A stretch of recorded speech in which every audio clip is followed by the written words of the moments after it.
Hey, what's up, DS3TV? I can see you haven't subscribed to the channel. It's kind of weird. You should subscribe. I mean, you know, we got some good content here. And also, go to the Twitch that's in the link down in the description. Link is probably right here under me. And yeah, should do all of that. And yeah, please subscribe. Get to see me have hot sauce that I don't really want to have when we get to 10,000. So subscribe. Alright, and what's up, DS3TV? We are back for another video. And yeah, let's get into it. This one is by subs. Sorry, this is I was gonna say this one's by subscribe. This one's by RobWords, and this is gonna be English without the foreign bits. So it should be English. I'm assuming this is going to be English without like the Norman French influence. So it's going to be an interesting way of speaking.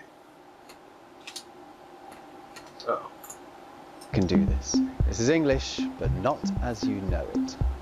What if Shakespeare had written, "To be or not to be, that is the ask thing"? Or if Luke Skywalker had been told to wield the might, Luke?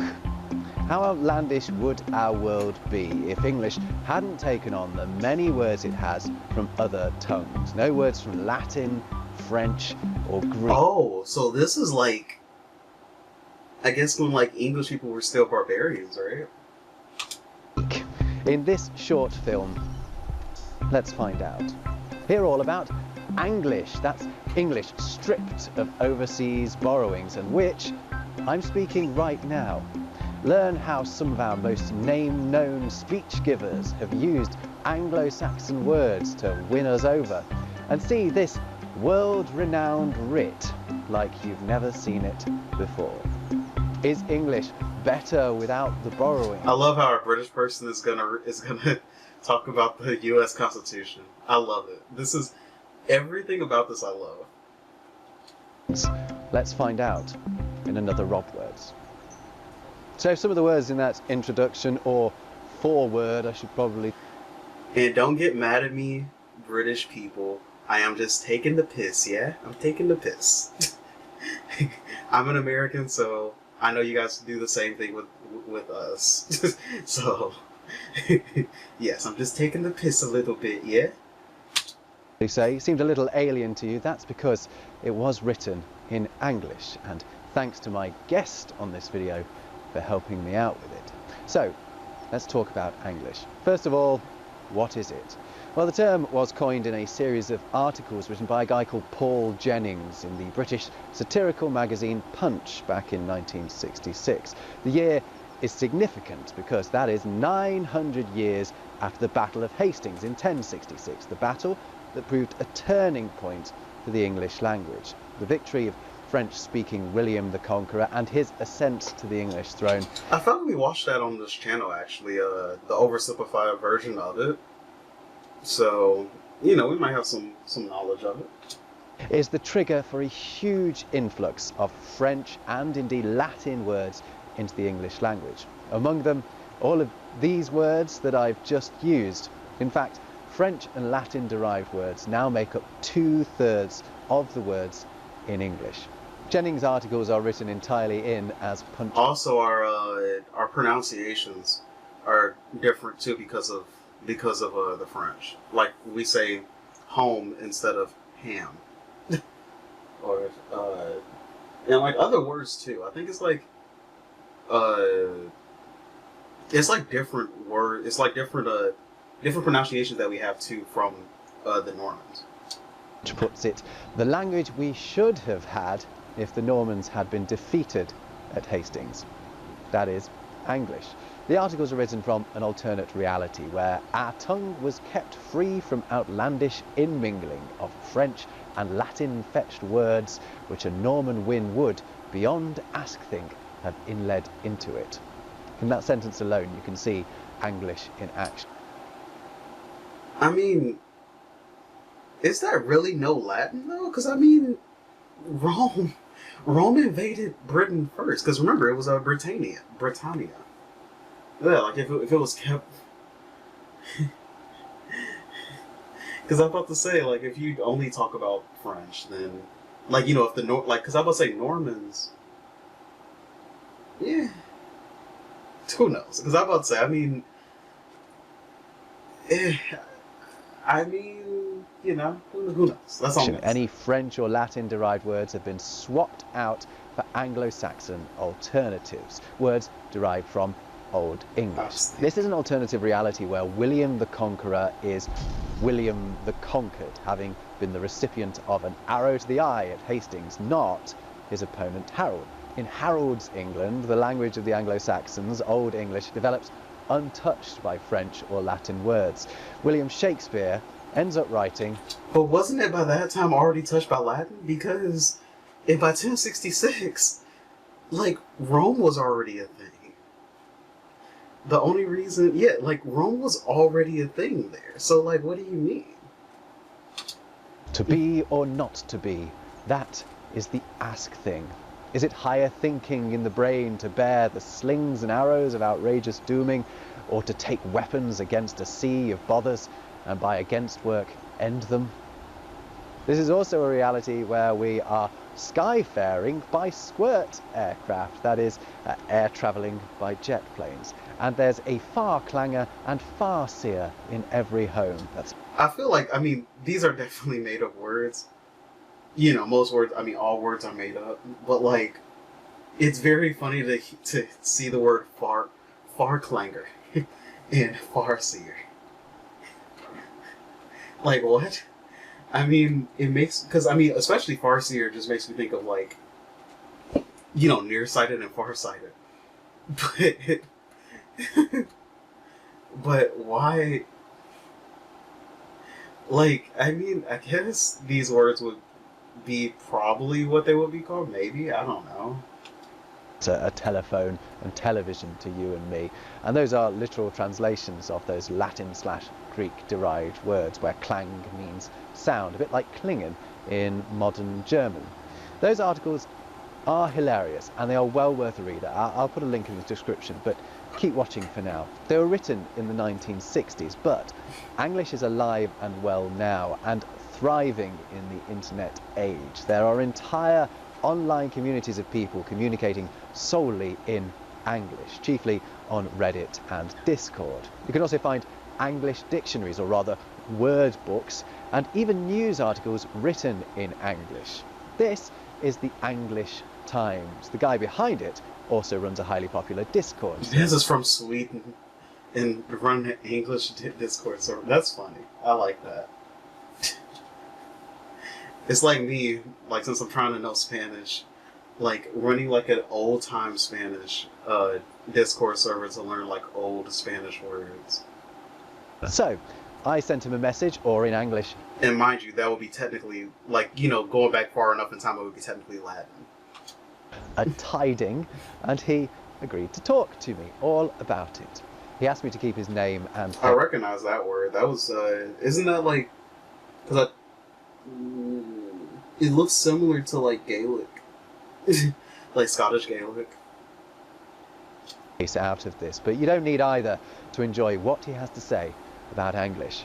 You could call it Anglo-Saxon or Old English if it was modernized.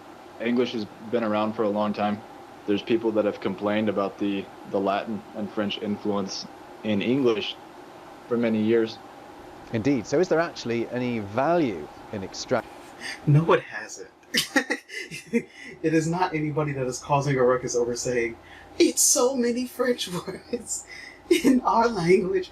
I want to do Brexit, but I want to do Brexit, but for our language. No, it is not. I refuse to believe that. I refuse to believe that it is a substantial amount that is genuinely mad. No, it's not. It's just people that, like, are bantering over the internet, to be honest. I don't believe that. Extracting the foreign words from English. I think the Anglo-Saxon words hit harder than the foreign replacements because you learn them at a younger age, and you have more tactile associations with them. They're livelier, they hit harder, and I think that's why a lot of politicians intentionally write their speeches with mostly Anglo-Saxon vocabulary. Really? Is that? I mean, you know, French was like the king, like it was literally the language that kings used. Even, like, even in like in England, right?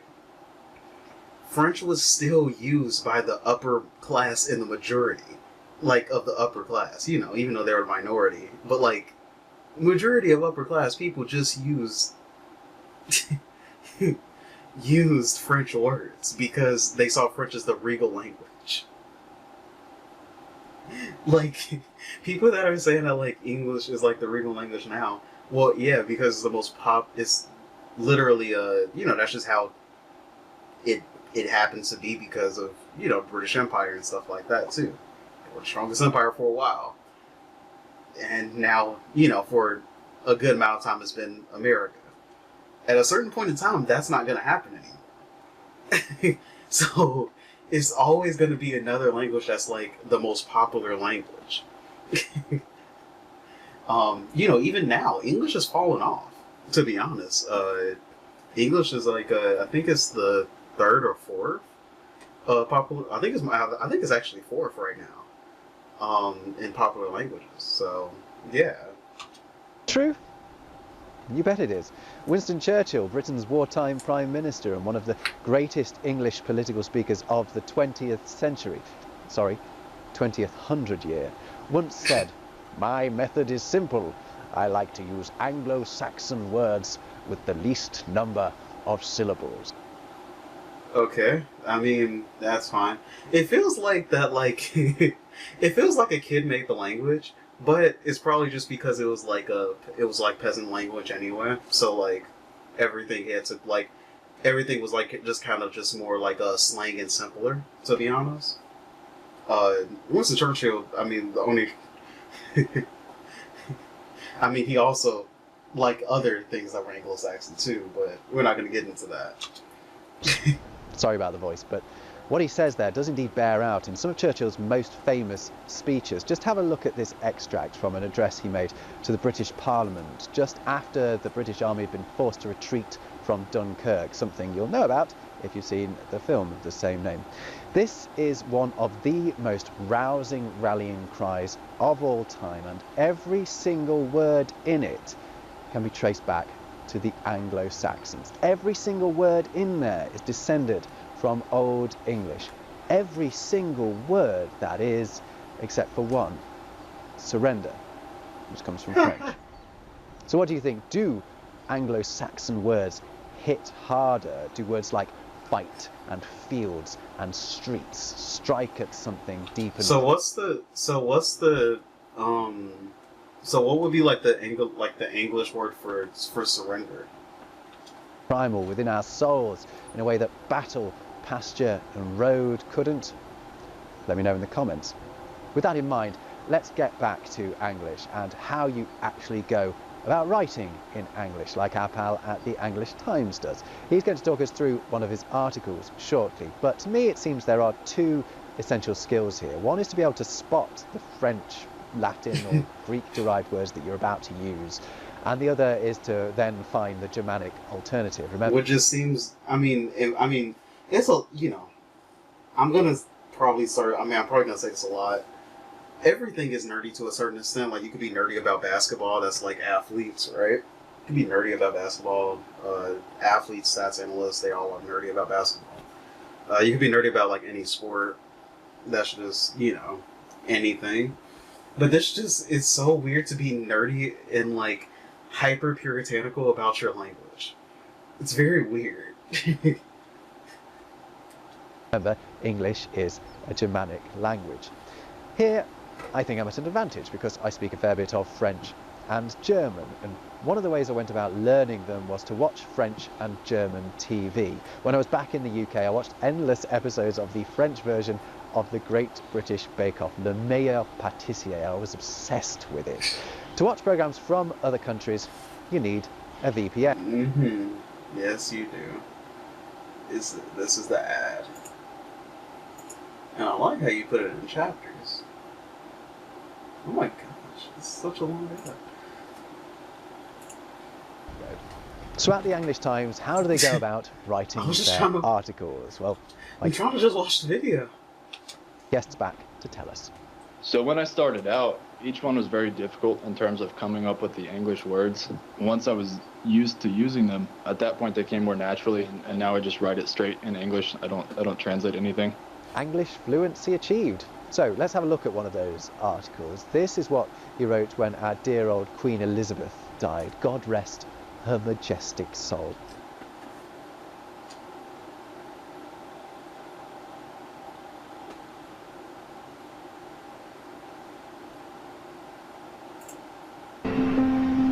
Wow. I didn't know that. I just, you're telling me now for the first time. She led an amazing life.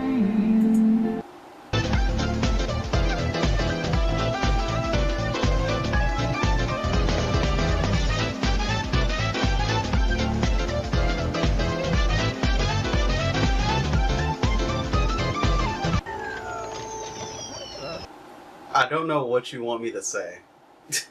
I'm black. And, she was not a dear old queen. No. She is evil, and she should have rotted faster.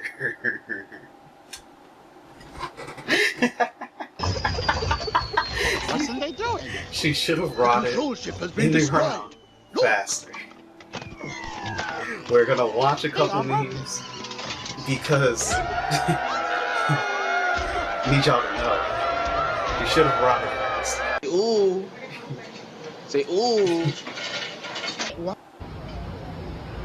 Hi, how are ya? Back it up. You have a wristband? You have a wristband? No. Why you can't get in? You need a wristband. For the free? Now, I'm not gonna mess with you for the free. I don't even know you. Please. No. Please. Oh. To leave, I wanna call the security.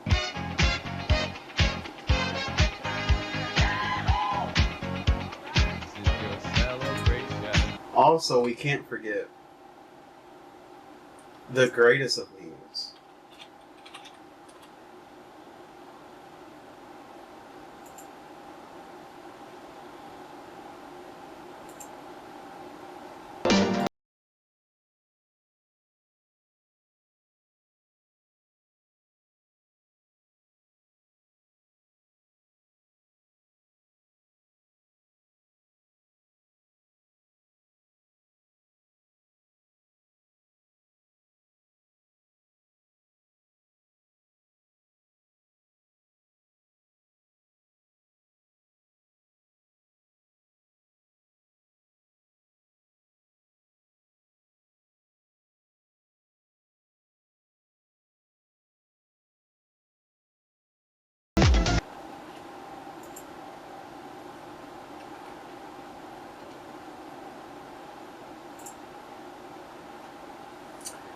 Thank you to that. Thank you, for staying for that.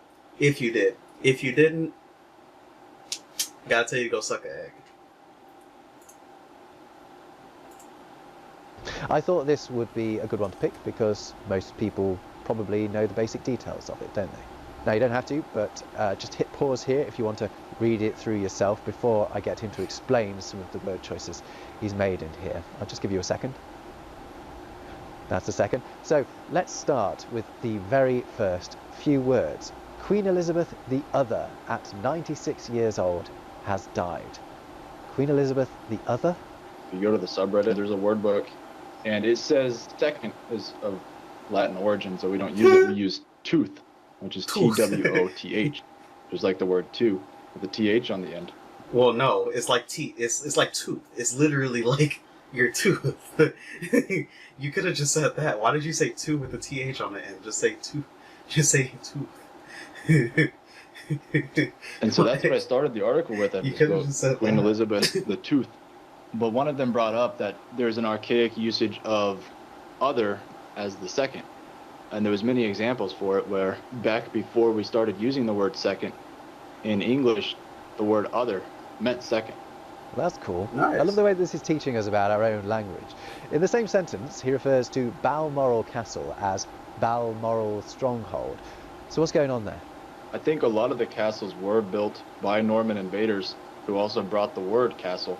And that's kind of what English wants to undo, is all of the Norman influence. So they would definitely not want to use the word castle. They would prefer stronghold. Makes sense. Let's keep going. Our man Winston Churchill gets a name check when he's referred to as one of 15 first Wickners during Queen Elizabeth's reign. I mean, leadership. What's the story there? So first Wickner is kind of a replacement or substitute for prime minister. Instead of prime, you have first. Instead of minister, you have Wickner, which is like a caretaker or a keeper in Old English. Okay, and one more. Atheling William? Atheling William instead of prince. Prince is not an inboard English word. Atheling from Old English would be the closest substitute. Athel would be something like noble, and then the ing, making it like a small noble. So you see how English can be compiled by using existing synonyms like first instead of prime. I mean, they definitely had a word for like a prince because they had a king. Like that was like they had a king. They had to have a word for a king, queen, and like prince and princess or whatever. They had to have these words. Maybe they didn't want to say it, but they had them. And resurrecting long dead English words. Maybe you prefer some of those to the words we use now. Perhaps Atheling Harry should have written of his apt burst to Americ's land. Thanks so much to the mysterious lead writer at the English Times for talking us through that. And what he also wanted me to stress is that English is by no means fixed. It's all about finding the word that you think fits best instead of the French, Latin or Greek word that we're currently using. Actually writing in English. So then what keeps it as like what keeps it together? What do you mean? So yeah, you're like, okay, so like what does this word mean? Well, it kind of means what you want it to. Like, no. Like, you kind of need the word to mean something. Like, I imagine back then, words did have, like, a certain meaning. Like, they just probably haven't found the, like, especially, like for the word prince, right? They probably haven't found, I just don't think that they found, the word for prince. Because, yeah, they had to have a word for prince. Because it was a king and princes, and, like, princesses and queens. It was all of those before, before the Normans. It was, like, I don't know what else to tell you.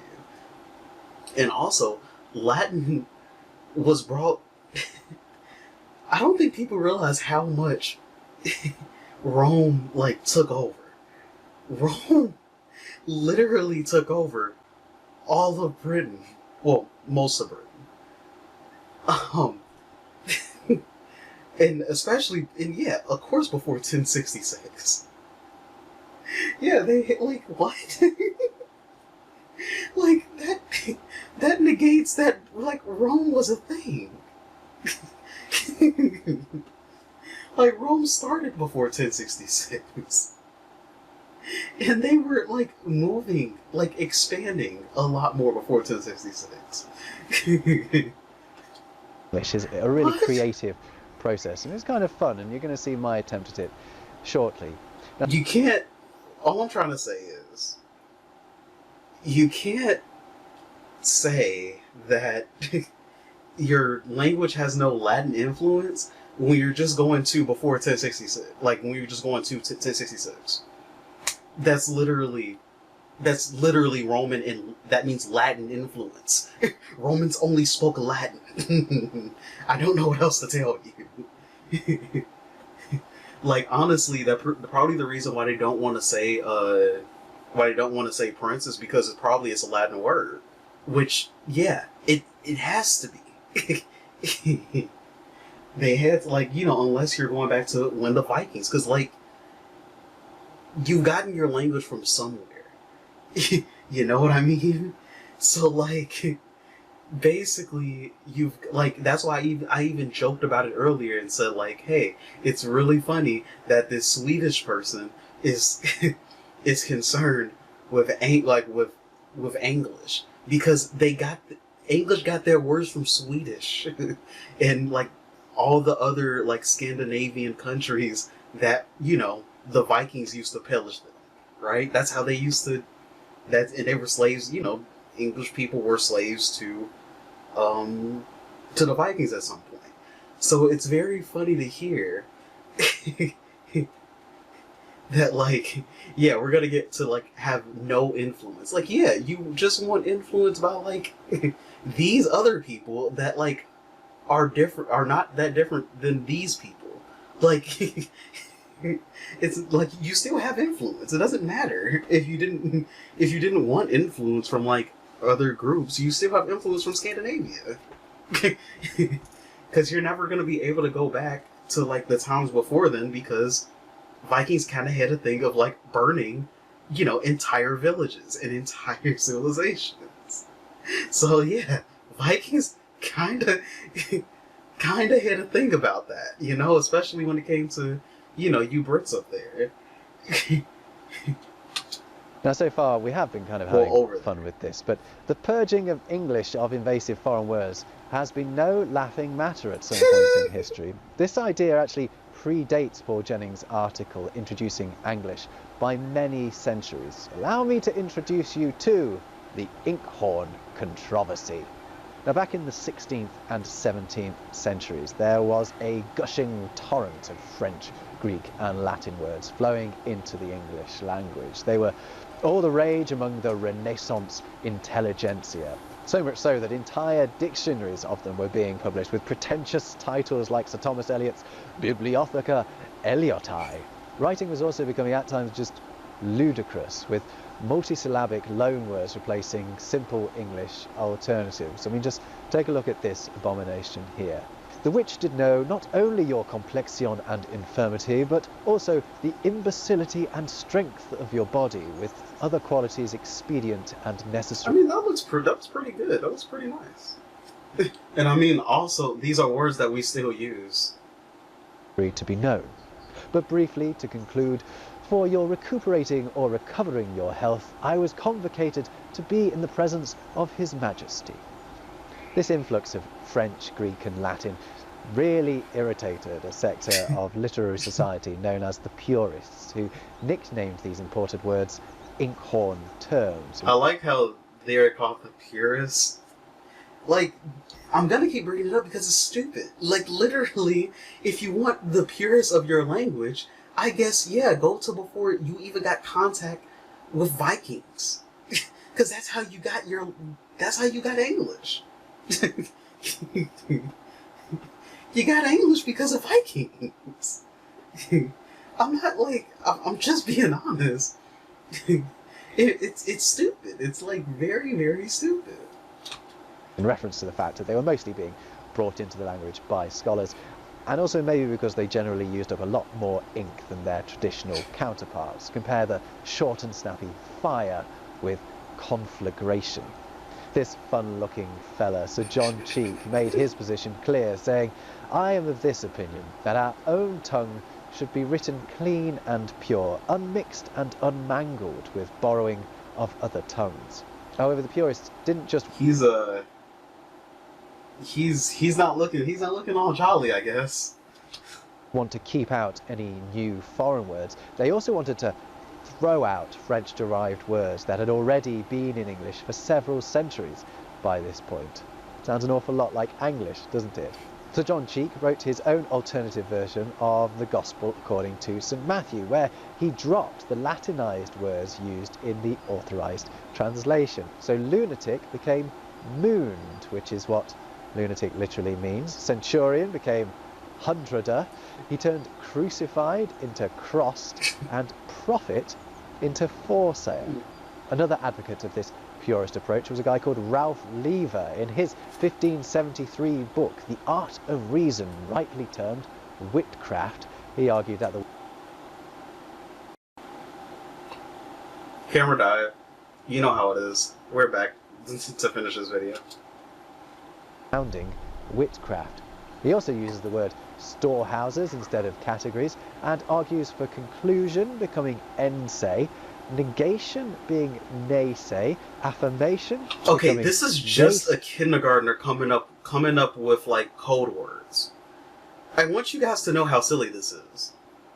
I don't care if somebody actually uses this to speak. This is stupid. Like, just say affirmation. Just say negation. Just say conclusion. What made it hard?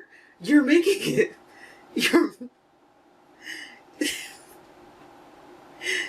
It doesn't make. Just.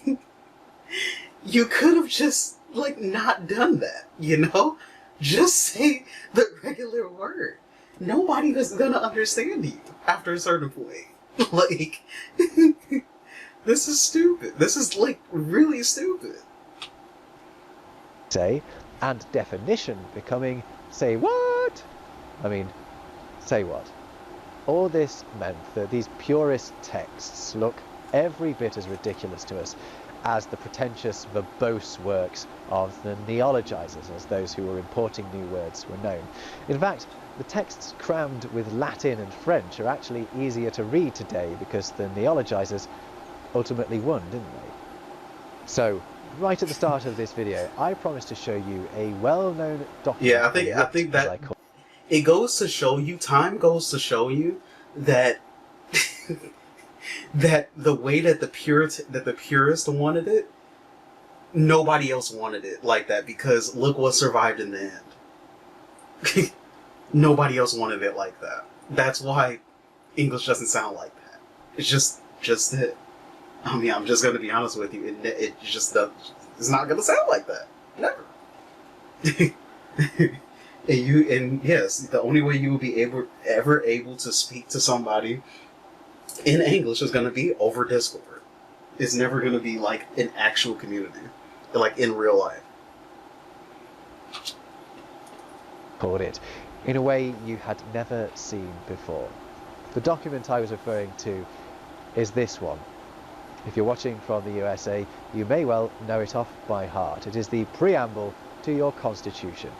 But do you think we can improve it?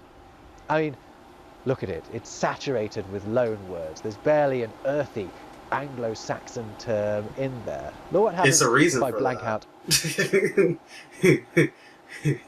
It's a very big reason for that. And also, we love the French a lot more, especially at that time. All of the foreign import words. We're left with basically nothing. Is it really right that a founding document of an English-speaking superpower should rely so heavily on words forged in Italy, France and Greece? Well, don't worry. I have solved the problem for you, because I have done my best to convert this landmark charter into Anglish. Here it is. We the folk of the four-wand riches, because you can't have united or states, to make a more flawless wandship, build rightness, bring frith, a lovely old word for peace, and stillness to our land, shield one another, uphold the overall welfare, and hold fast the blessings of freedom to ourselves and our offspring, do foresay and lay down this law book for the four-wand riches of Amerik's land, aka Vinland, which is actually what the Vikings called North He just said it. He just literally said like another thing that their language came from. It's very weird too, like how the purists were like, oh yeah, we don't want any language from like foreign tongues. Bro, you literally got your language from Vikings. What do you want me to say? Like, this is stupid. So what do you think? An improvement? Can you do better? What other famous texts can we give the Anglish treatment? Let me know in the comments. Thanks again to the English Times I for their thought help. when like we were gonna, I thought we were gonna watch like I thought English, like I thought when we were gonna be like looking at it was actually gonna be like, you know, farther back than 1066, but that actually made me so mad. Well, not mad. I can't even say that. It's not making me mad. It's just like, it's frustratingly idiotic to just, like, say that you don't want any foreign words in my, like, you know, of my, like, mother tongue or whatever, when quite literally you have Viking words. That is a foreign tongue. You are not a Viking. Like, that is not what you are from. Unless, you know, you are Scandinavian. Then yeah, you can say that you actually have words that are, you know, not foreign. It's the same, like, if I wanted to learn, I don't know, like, an Nigerian language, right? I believe, I'm trying to think of an old Nigerian language that I could learn, but even if I do think of one, I would learn, I would be learning, you know, from the essence of that language. Like, in my opinion, it's just English people that are mad that, you know, they're racist and probably mad that they have, and mad that they have, like, other foreign languages in their language or whatever, which is a very specific type of racism, and I would consider them close to fascists. Probably. Well, not probably. Actually, yeah. Because I would consider them close to fascists. I mean, it's literally something like Hitler and everybody else not like Vikings a lot. Like, I mean, they compared themselves and used Norse symbols a lot when it came to you know, their love for Vikings. I'm just gonna be honest with you. So it's giving very racist vibes, in my opinion. Very racist vibes. Because, yeah, I mean, you know, yeah, your language is just made up of, you know, things from other languages. I mean, you know, sorry that you didn't come up with the first language. I mean, sucks to suck. Sound like a skills issue. Particular for their help with my alternative preamble to the Constitution. I If can't you've be enjoyed mad this, though. Like, I'm not mad at the video. Like, I'm not mad at him. He's making a very good video, like, educating you on it. It's just like, it's very funny to hear, like, to hear, yeah, we don't want foreign bits in our language, in our mother tongue, but yet use Vikings. Yeah, like, you're just a Nazi at that point. You're just a Nazi. Because, like, literally that's something that a Nazi would say. Like, yeah, and also they would also say that, you know, we like classical music. Because it doesn't have any of the uneducated rhythms that accompany black and you know, other racist music. Only the great Aryan race would know. So yeah, like it's stupid. It's very stupid. Like that's all I'm saying. I'm not saying that it's like a. I'm not saying that I'm mad at him.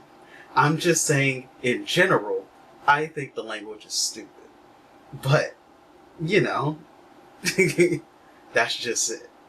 Because it's not like you're literally learning. Like, it's no reason at all.